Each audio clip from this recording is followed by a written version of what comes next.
tako. Idemo sljedeće quality. To sve sam na off stavio. Performance sam ovako stavio jer updates, to su sasvim različite i paralelno. I ovdje je najvažnije. Najvažnije je ovo. Ako stavite ovako, neće vam uopšte lagati. Ne znate, uopšte. Ovo mi je sve na off, ovo je ako krenete on, sad će da sam off, ali ovo stavite na on, ovo stavite na on. Sada, details, imamo ovo.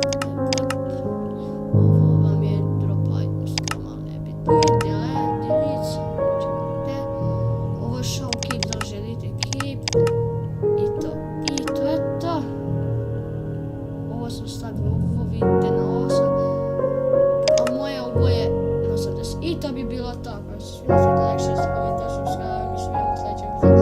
I pozdrav sve vas koji me pratite, hvala na 11 subscribera i čao ljudi, vidite, na kontrole vidite.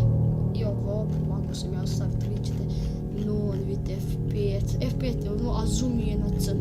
Pa kažete kako instalirati ovaj profil. I čao ljudi!